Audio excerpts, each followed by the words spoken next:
Hoy nos sumamos a las corrientes de conocimiento de Diego Guerrero. Diego es cocinero, innovador, creador. Diego es el responsable de The Stage, un restaurante con 2 estrellas Michelin.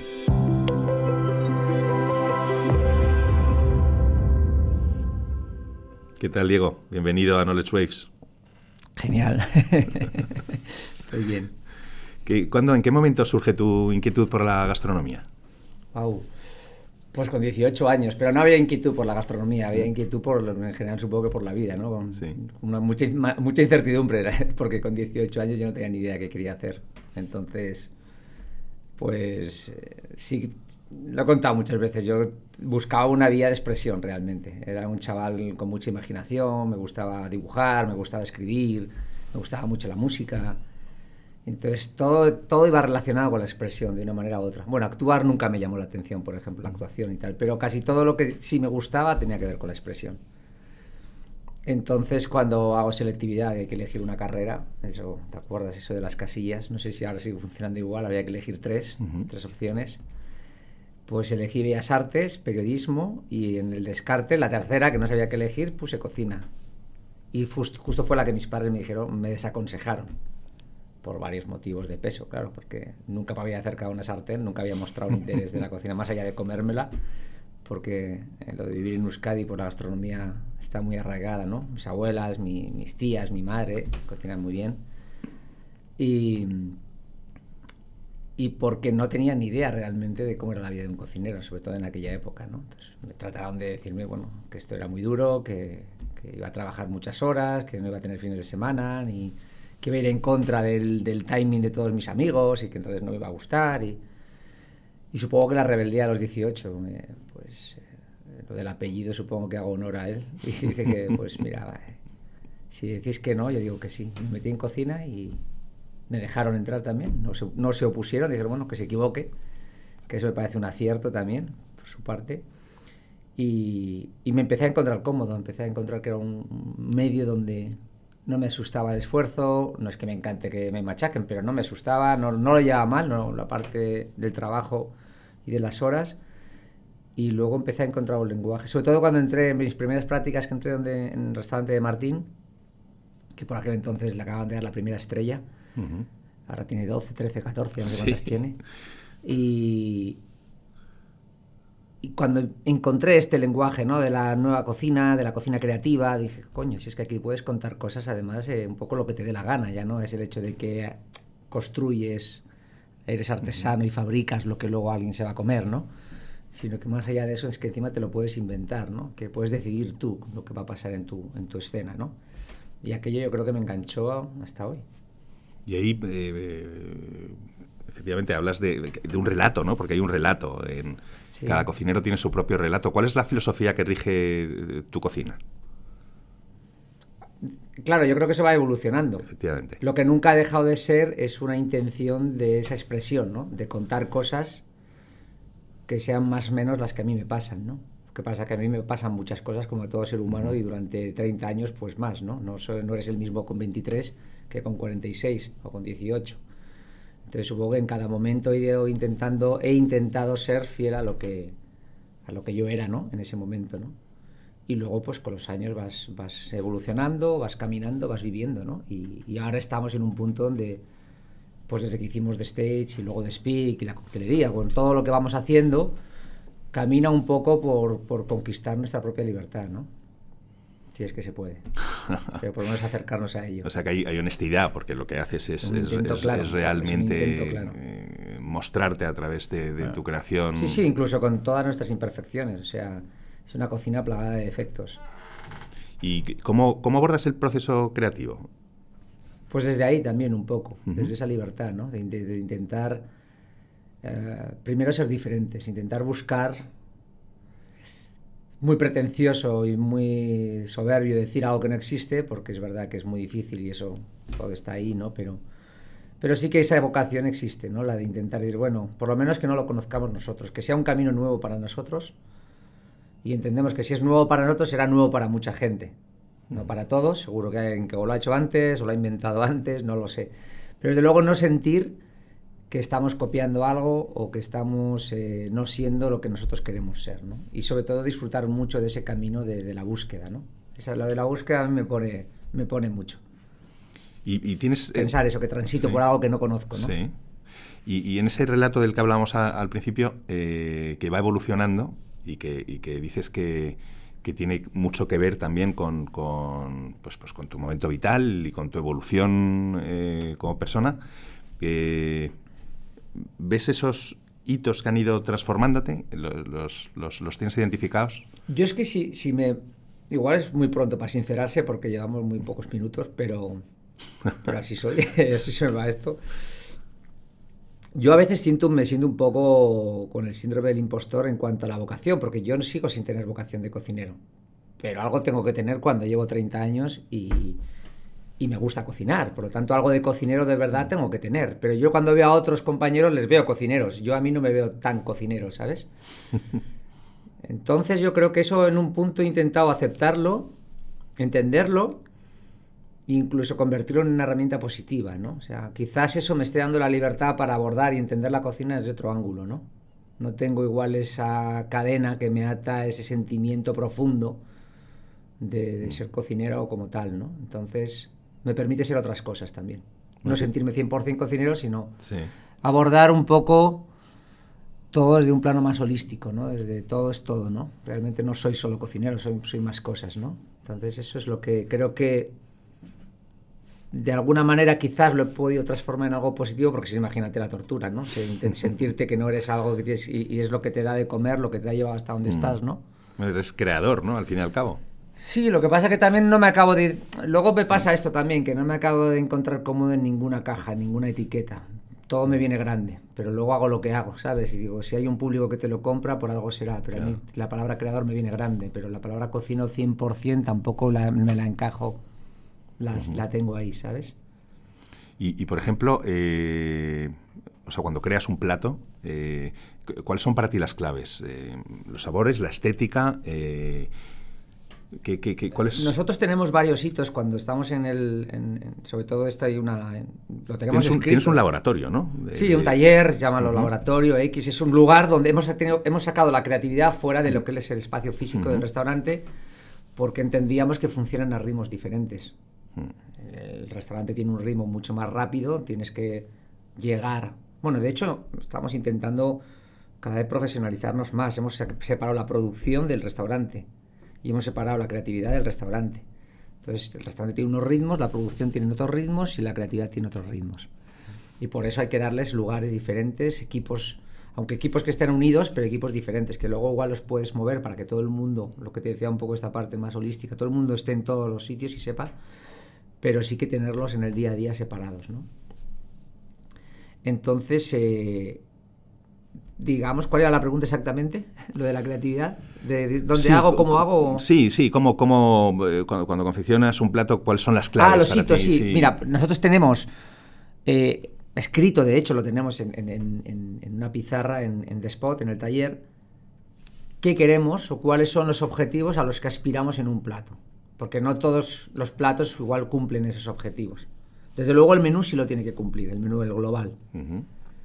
Entonces intentamos que haya concepto, o sea, que haya un porqué detrás, ¿no? ¿Por qué decidimos hacer eso, ¿no? ¿Cómo empezó la historia? ¿Cuál era la génesis y cuál era el concepto de hacer eso?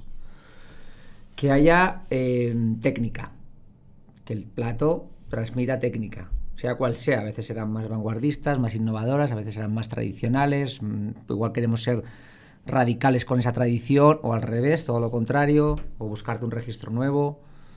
Que luego haya también, si puede ser, interacción con el comensal. No en todos los platos, pero si yo puedo hacer que tú tengas que hacer algo en el plato, sea lo que sea, también nos atrae. Que haya sorpresa. Sí puede ser que haya diversión, pero la diversión no es obligatoria, porque a veces lo que buscamos es que sea, pues eso, sorpresa, provocar... Bueno, todo eso, la diversión está garantizada, claro. Y por último, no por último porque esté en el último lugar, pero al final el sabor. O sea, porque es lo último que va a pasar. Todo lo que te he dicho probablemente ocurra antes. Es previo, es generación de expectativas. Exacto, ¿no? Y luego la parte gustativa. Y el sabor ya englobo, bueno, sabor, texturas, todas estas cosas, ¿no? Pero... ¿Y trabajas con investigadores de otras ramas para como todo lo que puedo. No todo lo que quiero, pero todo lo que puedo. Pasaste por el Bulli, ¿verdad? No. No, por el Bulli no. No, y además, de hecho, a ver si por aquí ya llega esto, porque orgulloso hubiera estado de pasar. No pude. Yo con 23 años, por circunstancias, me convierto en jefe de cocina del restaurante El Redford de Amurrio, en Álava. Ajá. Entonces, el que fuera jefe de cocina a un sitio me impedía empezar ya. O sea, tenía edad para estar yendo de prácticas a aprender a otros sitios, pero me era imposible porque tenía muchas responsabilidades como jefe de un sitio. Entonces, eso por un lado me impidió moverme, por otro lado me obligó a ser más autodidacta, en el sentido de estudiar yo y buscármelo yo un poco más, ¿no?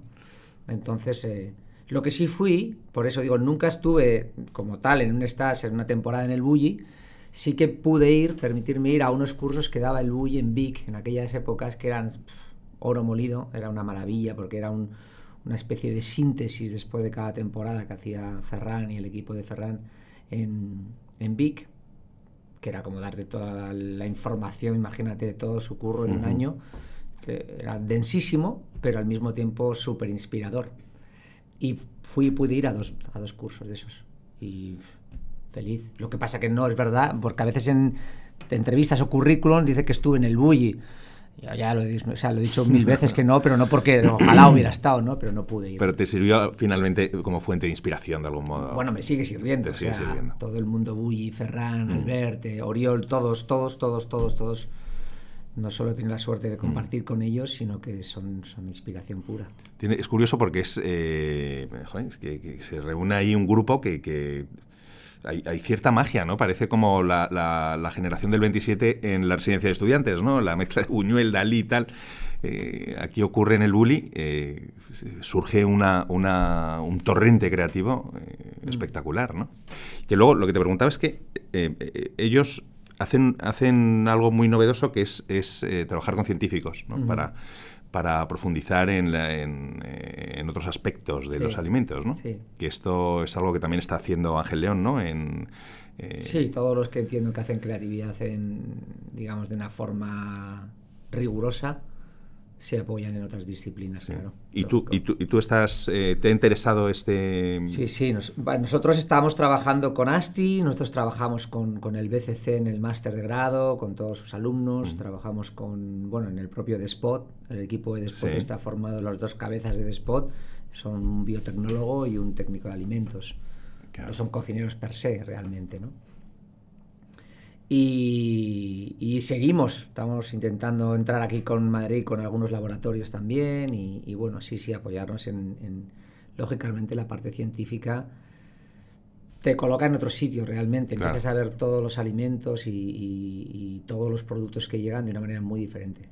O sea, se abren unas líneas de posibilidades creativas. Es como ver un poco Matrix, ¿sabes? Empiezas a ver unos claro. y ceros. Ya no ves una manzana, sino que ves pectinas, ¿sabes? Es como empiezas a ver lo que pasa dentro de la manzana, ¿no?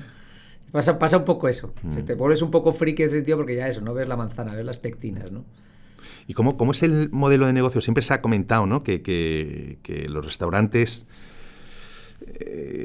con esta vocación gastronómica, el modelo y con estrellas Michelin, es muy complicado. Es muy complicado la rentabilidad de estos proyectos, ¿no? Bueno, el tema es que nosotros para ser cocineros en un momento dado hemos ido a una escuela de cocina, hemos hecho una carrera, nos hemos ido formando en diferentes sitios, cada uno tiene un poco su trayectoria. Pero creo que en líneas generales a nadie no nos hemos formado ninguno de nosotros para ser empresarios. Y es algo en lo que automáticamente te conviertes en el momento en que te haces propietario de tu propio negocio, ¿no? Y es un camino nuevo realmente, donde nadie te está enseñando, donde vas a aprender a marchas forzadas, donde tienes ingredientes que te pueden ayudar en cuanto a decir, bueno, para empezar tenemos un ingrediente que es la capacidad de trabajo, de esfuerzo y de sacrificio, y saber que si te propones un reto, trabajando lo puedes conseguir, pero eso no te da el conocimiento, eso tienes que ir aprendiéndolo. Yo cuando abrí The Stage yo no sabía lo que era un ICO. Algo básico para cualquiera, pero yo no lo sabía porque nunca había tenido que pedir un ICO, ni sabía cómo funcionaban, ni que no se podían amortizar o si amortizar, o sea, todo me venía grande. Entonces te conviertes en constructor, en decorador, en ideólogo, al final eres Tú esto lo llevas al mundo del cine, por ejemplo, nadie es director, productor, actor, guionista, Claro. O sea, nadie lo es todo porque no se puede ser todo. Sin embargo, en un punto, si tú quieres hacer algo tú, realmente te conviertes en todo eso y es muy difícil. Pero no se puede, no sabes, tampoco tienes... Entonces, esa parte es complicada. Yo creo que muchos restaurantes a veces no resuelven porque esa parte empresarial es muy... Te saca para empezar mucho de la cocina, ¿no? Te absorbe mucho, tienes que saber delegar en equipos, pero estar pendiente al mismo tiempo. No sé si lo estoy explicando bien, pero es que que es una carrera nueva, es un aprendizaje nuevo que nadie te enseña y que es vital que lo aprendas porque si no tu sueño se va a ir al traste. Claro, bueno, y es que la complejidad va hasta el punto de y somos ver unos la desastres. rentabilidad Porque, por plato, ¿no? Claro, Porque pero los cocineros somos muy desastres en líneas generales en esto. sois creadores, con lo cual... Y somos muy románticos también, no estamos buscando el beneficio. Los hay, seguro, Sí, hay perfiles sí. para todo. Habrá cocineros o personas que tienen clara la rentabilidad, el retorno y que no se les escapa un euro. Pero en líneas generales, por lo menos con los que yo me relaciono más y conozco más, son muy románticos. Se lo gastan antes de tenerlo. O nos lo gastamos antes de tenerlo. Y con poco retorno que venga ya no estamos contentos. O sea, igual vendría otro y te dirá, ¿tú sabes que eso te podría dar el doble? Y dices tú, pues no lo sé, chico, pero me lo he gastado en una leofilizadora. ¿Qué quieres que te diga? O me lo he gastado en 2 personas más en el equipo, o lo que sea. O ahora mismo trabajo 4 días y cierro 3 porque quiero que llegara a esa sostenibilidad humana de mi equipo, calidad de vida, y quiero buscar un poco todo esto y pues oye, si soy menos rentable, ¿qué vamos a hacer? Pero también me permite estar aquí en esta entrevista hoy, o ir a un viaje a cocinar, o conocer otra cosa, ¿sabes? No estás buscando todo el rato ese objetivo, ese rédito económico. Tu agenda es una locura. Sí, es un poco. Y no lo parece, ¿verdad? Aquí yo, con mi bici y mi sudadera. Sí. Te he visto llegar tranquilamente en la bicicleta, pero probablemente sales pitando de aquí y luego... Sí. Y ayer estabas en un sitio, mañana en otro, ¿no? Sí, bueno, pero los días libres me permite eso ahora, poder hacer cosas que antes me sacaban del restaurante, ahora directamente he cerrado el restaurante esos días y ahora ya no me sacan, ya lo he sacado yo. Muy bien. Pero bueno, bien. Hablabas de la sostenibilidad, que me gusta mucho el enfoque que le has dado, ¿no? La sostenibilidad de las personas, ¿no? De tu equipo, con la gente con la que trabajas día a día. Luego, en el tema gastronómico se habla mucho de sostenibilidad y se habla del producto local, ¿no? Recurrir al producto de cercanía, esto que llaman el kilómetro cero, etcétera, sí. Etcétera. ¿Qué es para ti la sostenibilidad en el mundo de la restauración y de la gastronomía? Mira, yo esto ya lo decía cuando estábamos a punto de abrir The Stage. Que si The Stage abrimos en julio de 2014, yo creo que en mayo o así, 2014, estábamos dando una ponencia para una cosa que se llamaba Culinary Action que organizaba el BCC. Y yo lo vi como una oportunidad de oro para poder explicar lo que íbamos a hacer, porque habíamos estado como muy callados hasta entonces, no por una estrategia de nada, sino por precaución. O sea, por precaución, digo, bueno, a ver si se nos va a caer antes de abrir, no empecemos a vender la piel del oso. Vamos a abrir y luego... Pero bueno, ya era muy cerca, ya teníamos todo muy armado y se podía contar. Habíamos hecho un buen plan para contar, ¿no? Y yo ya decía porque no se hablaba tanto de esta palabra que ya cada vez empieza a ser un poco más trillada, ¿no? Y parece que cuando la usamos mucho pierde valor. Yo hablaba de la sostenibilidad del negocio, siempre, ¿no? Esto que intentaba ser empresario, ¿no? Y decía, lo importante es la sostenibilidad del negocio, porque si yo no hago que este negocio sea rentable, mi sueño no servirá de nada. O sea, soñar es gratis, pero si no lo consigues materializar, tangibilizar y hacer que eso sea sostenible en el tiempo, pues seguramente tu sueño no era bueno, realmente, ¿no? Entonces, para mí una prioridad era hacer que eso fuera sostenible. Luego, al año es bastante suicida, porque decidimos cerrar el fin de semana. Nadie lo hacía en Madrid. Nadie lo hacía, creo que en España, realmente, pero en aquel momento, en aquella época, nadie hacía esto. Nosotros decidimos cerrar sábados y domingos para dar calidad de vida al equipo y trabajar de lunes a viernes. Eso también se contempló como un poco locura y luego vimos que en el fondo otros restaurantes empezaban a coger esa tónica, ¿no? Pero iba contra el mercado, ¿no? Porque ir contra el mercado porque el sábado llenas por castigo, claro, un domingo también. Sin embargo, dices, bueno, pues vamos a hacer... Seamos lo suficientemente buenos como para conseguir llenar de lunes a viernes y que esto nos mantenga. Y lo hicimos así. Y era temerario porque cuando tú estás solo frente a un proyecto, no tienes socios, tu socio es el banco y está todo por hacer todavía. En un año tú no sabes si el negocio va a funcionar, se va a ir al traste, si estás viviendo de la novedad, de la inercia, no lo sabes. Y encima una decisión que hubo que tomar con 4 meses de antelación porque había 4 meses de lista de espera. Por lo tanto, todas las decisiones eran a posteriori, 4 meses después, ¿no? Entonces nosotros ya decidimos esto como en octubre del primer año, para cerrar en febrero del 2015, una cosa así. Y ahora, después de pasar una pandemia, cuando volvimos a afrontar la apertura en julio, dijimos, bueno, ¿qué hacemos? Y mira, yo ahora mismo tenemos un roto fuerte, tenemos bastante deuda, esto nos ha hecho mucho daño y nos ha hecho mucho más vulnerables, vamos a intentar ir un poco más a prime time. Entonces dijimos, bueno, vamos a abrir menos, pero intentar abrir mejor. Y nos fuimos de miércoles a sábados. ¿Por qué? Porque dijimos, vale, pero si vamos a quitar el fin de semana al equipo, ¿qué podemos, al cambio, cómo podemos organizarnos esto mejor? Para que ellos tampoco sientan que aquí hemos sufrido todos y tampoco puede ser ahora que vengamos diciendo, bueno, pues esto es así y punto. Y decidimos cerrar domingo, lunes y martes. O sea, que el equipo sigue saliendo ganando con el cambio porque de 2 días ahora tienen 3 seguidos. Es como un mini puente. Pues esto en esta profesión, bueno, y en cualquiera creo que es un auténtico lujo, ¿no? Y sobre todo en esta. Sobre todo en esta, que está muy mitificada y muy estigmatizada con esto, ¿no? De las horas, ¿no? Pues bueno, intentando llegar a esa fórmula óptima de las 40 horas semanales y todo esto. Pues esa es la vocación y esa es la actitud, y ahí estamos, ¿no? Entonces, quiere decir que, bueno, pues todo esto siempre va por ahí, ¿no? Siempre estamos un poco pensando en eso, ¿no?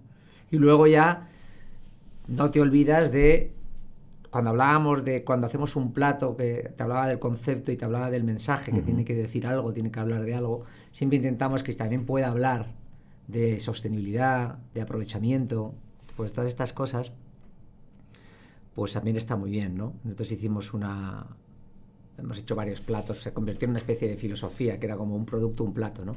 Cómo ser creativos, era un reto creativo. Si te dan una sola cosa, ¿cómo eres creativo con eso, no? Y dices, bueno, pues ahí es donde está el trabajo, el estudio, ¿no? Entonces, hemos hecho varios platos que han funcionado muy bien. Llegamos a hacer también una cosa que era la pescadería, que era una especie de expositor de pescado, donde lo que aparecía en ese expositor de pescado no eran los pescados, sino que eran todos los restos, desechos, raspas, cabezas, cualquier tipo de subproducto que pudiéramos haber sacado del pescado, y con eso nos enfrentábamos al cliente directo cuando pasaba por la cocina y le hacíamos 3 bocados a partir de esos desperdicios, entre comillas, ¿no? Entonces, bueno, pues todo esto la verdad que creo que es importante. Y luego más allá, pues hombre, nosotros no tenemos huerta, pero también creo que por no tener huerta no se puede... creo que se puede ser... Hay muchos caminos para hacer las cosas, no solo uno, ¿no? Bueno, solo te faltaría, después de ser guionista, productor, tal, también ser... No, pero es verdad que muchas veces parece que si no tienes huerta no eres sostenible, ¿no? Y esto, mira, se puede ser sostenible. La huerta lo que es una suerte, poder tener una huerta, pero... Claro, y luego también pasa que también... Pasa que, bueno, nos quedamos siempre muchas veces... Porque es normal también, ¿eh? Nos quedamos en la corteza de las cosas porque no tenemos tiempo para profundizar más. Y eso es una pena, porque realmente... Creo que si algo debemos aprender es que igual no hay que no abarcar tantas cosas y profundizar más en las que hacemos, ¿no? Porque serían mejor, ¿no? Pero quiero decir que muchas veces creemos que el producto cercano es más sostenible que el que viene de lejos y no hemos profundizado que igual no lo ves. Pues yo qué sé, por lo que sea. La cantidad de agua que saquen, porque estamos forzando ciertas cosas mecánicas o dinámicas que no son las correctas para que ese producto se obtenga. Lo que sea, no estoy diciendo que está mal, pero no todo está bien. O sea, no es tan sencillo como si está cerca es mejor. No siempre. Y eso creo que es así.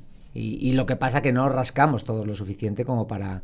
Entonces, bueno, yo intento ser coherente en lo que te decía, ¿no? Y luego también cuando hablamos del entorno, ¿no? Siempre se habla mucho del entorno.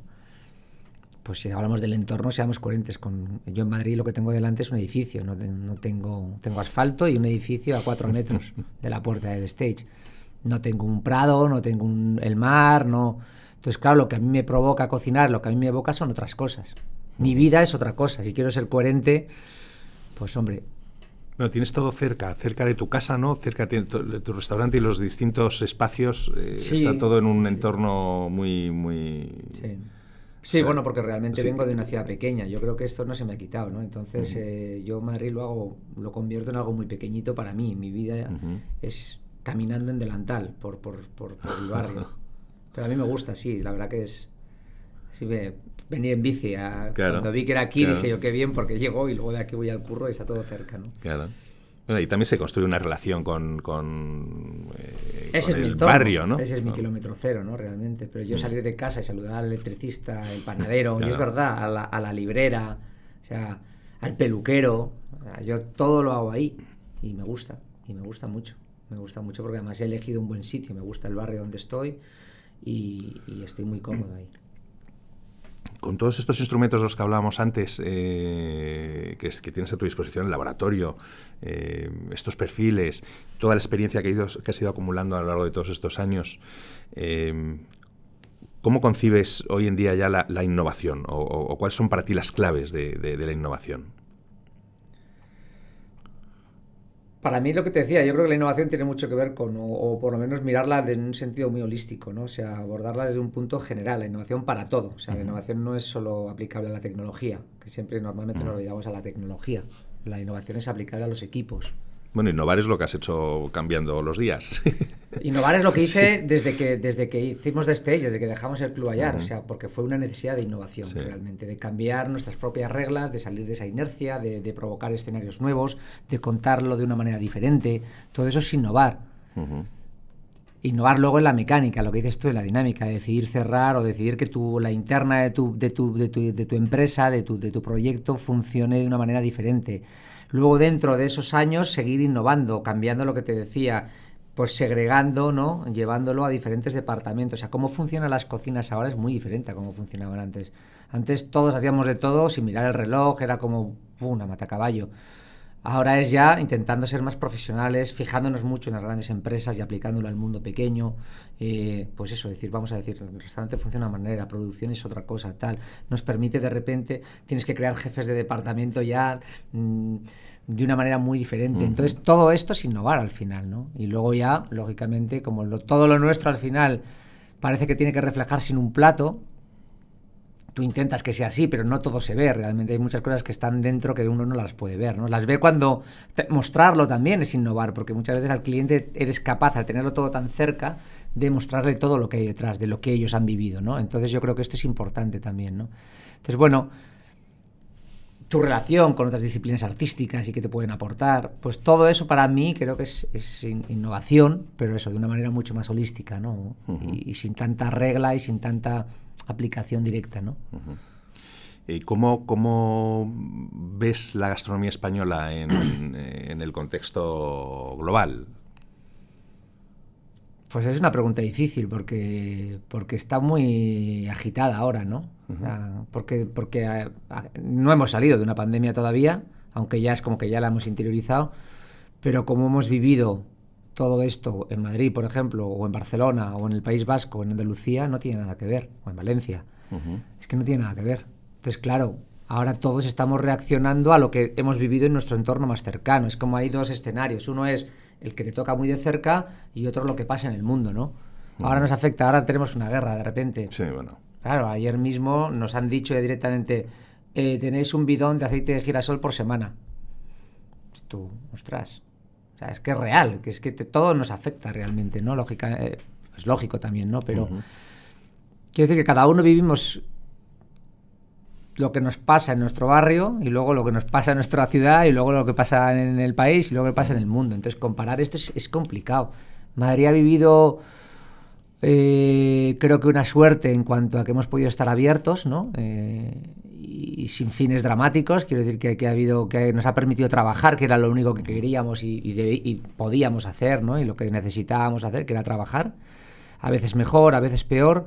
Ahora el escenario está muy loco también, porque bueno, pues porque no sabes muy bien. O sea, hay meses muy agitados y meses un poco más tranquilos y no sabes muy bien a qué responde, o sí, o responde a todo este caos que hay.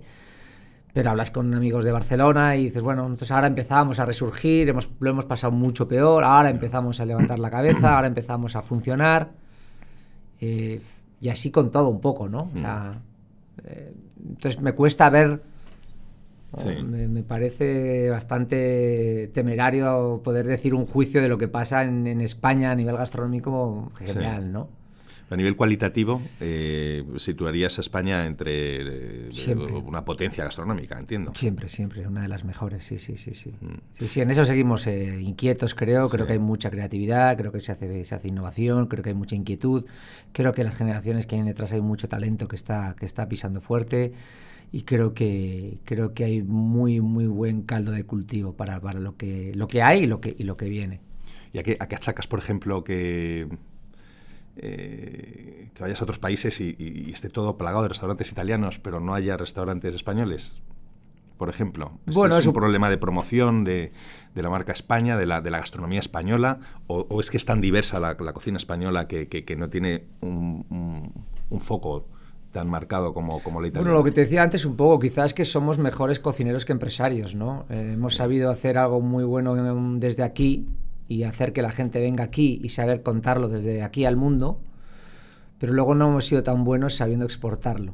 Pero también creo que tiene que ver un poco por ese factor quizás de romanticismo por un lado, y por el otro lado porque nos cuesta. Es como que tú sabes cuando sales de casa que tu nivel en un punto baja porque no estás cocinando en donde tú en tu terreno, en tu casa. Siempre nos cuesta esto de salir. Deberíamos aprender mucho más a hacerlo, ¿no? Y a no tener tanto prejuicio y tanto miedo a hacerlo, tanto temor, pero nos cuesta mucho. Lo de la calidad es algo que es un poco nuestra virtud y nuestro defecto. Somos igual muy radicales con la calidad, ¿no? Somos extremistas con la calidad. Queremos que todo sea exceso, demasiado bueno. Entonces, claro, eso va en contra de sacarlo, porque cuando tú sacas algo a otro sitio, pues las cosas van a cambiar. Se trata de darle un tiempo a que eso también vaya cogiendo su onda, ¿no? Entonces hay gente que lo ha hecho bien, pero no son muchos los que lo han hecho bien, ¿no? No es fácil hacerlo. Pero también les pasa a los demás. O sea, lo que pasa es que a los demás como que les ha importado menos, ¿no? Quiero decir que seguramente un italiano no se come una pizza fuera de su país, o por lo menos si se la come es consciente de que no está comiendo lo que come en su casa. O el sushi, un japonés, pues seguramente no se le pase por la cabeza comer un sushi en fuera de su país, ¿no? Es un decir, lo digo un poco sin saber. Pero no ha importado para sacarlo, ¿sabes? O sea, y lo han conseguido, digamos, popularizar y comercializar y hacer que eso funcione, ¿no?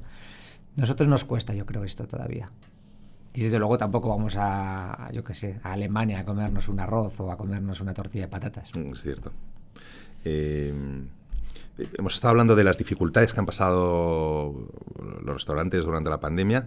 En los primeros meses, en el confinamiento, etcétera, en el momento en el que se para el mundo, se paran las rutinas y hay tiempo para reflexionar, ¿no? sobre bueno, entre otras cosas, sobre nuestra calidad de vida, porque mucha gente es que vivía sin tiempo para pensar sobre ello, ¿no?